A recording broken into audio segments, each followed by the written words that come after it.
Barristan the Bold, they call me to my face. I know what they say behind my back. Barristan the Old. And it's true. I am old, with hair as white as all the winters I've seen. The older a man grows, the less sleep he needs. These days I barely sleep at all.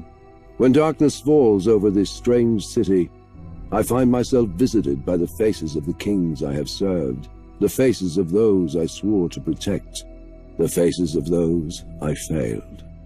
All I ever wanted was to live a life of honor, defending a king worthy of service.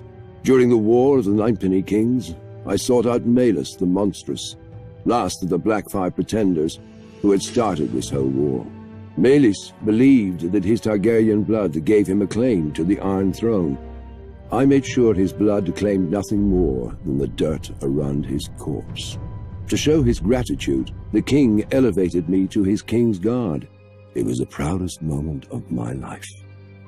But that king died, and I wasn't with him. Not that I could have saved him if I had been, but still, I vowed to do better with his son, the young Prince Aerys. For 20 years, his reign was peaceful and prosperous. Aerys was well loved by his subjects and respected by his lords. But as years went on, Aerys' temper soured. He became obsessed with dragons and fire, and the swords of the king's guard couldn't defend him from the enemies he saw lurking in every shadow. My king went mad. But there was hope. His son and heir. Prince Rhaegar was everything a kingdom could hope for in a ruler. He was strong but gentle, wise and cautious, and a good friend. No matter the wounds Aerys dug into the realm, we had faith that his son would sew it back together again when he ascended the throne. Then came Lord Went's tourney at Harrenhal, the largest ever in Westeros. I unhorsed every man against me until only Prince Rhaegar remained. We each set our feet in our saddles and lowered our lances and charged. And I fell. Muddy and bruised, I then watched Rhaegar present Lyanna Stark with the victor's crown of roses, though she was betrothed to Robert Baratheon, and Rhaegar himself was married to Elia Martell.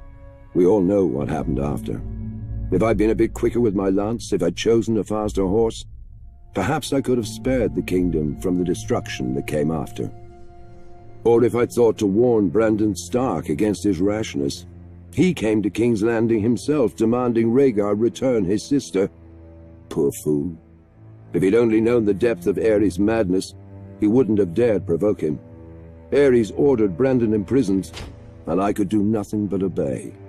When Brandon's father, Lord Rickard Stark, came to King's Landing to beg for his son, Aerys burned him alive, and I could do nothing but watch. I had sworn a vow to a mad king, and was honor-bound to obey him, even at the cost of my soul. Ravens soon arrived with dark news for the king. The Vale was in open revolt. Demanding Lyanna Stark's return, Robert Baratheon was smashing any army that dared face him. Eddard Stark, Brandon's younger brother, was marching the whole of the north down the neck and had taken Catelyn Tully, Brandon's betrothed, for his own, thus winning the support of the Riverlands. The king sent ravens to Casterly Rock to beg his former hand, Tywin Lannister, for help. And no ravens returned. A plan was devised. Prince Rhaegar would personally lead the royal forces, now reinforced with 10,000 Dornishmen, north to face Robert. Of the king's guard, Lewin Martell and I would ride with the prince. Before we left, the prince confided in me that when he returned from this battle, there would be a great many changes in court. Despite my vows to the king, I confess I was excited. On the march to face Robert's army, we were sure we'd win. We had superior numbers, and we had Prince Rhaegar. His presence lifted the spirits of our men, and he looked every inch the king he was destined to become. But at the Trident, the gods played a cruel joke. Robert proved the Baratheon words as his army smashed through our lines. Lewin Martell was killed. I fell in combat, badly wounded, and could do nothing but watch as Robert's warhammer ended Rhaegar's glorious reign before it began. and the kingdom that would never be washed away down the trident with his life's blood. But Robert spared me, insisting his personal maester tend to my wounds, out of respect. But respect for what? A king's guard shouldn't survive one king, let alone two, and one who should have been. I swore an oath to House Targaryen, and I failed them. All that's left of their fire is a single ember halfway across the world, surrounded by darkness.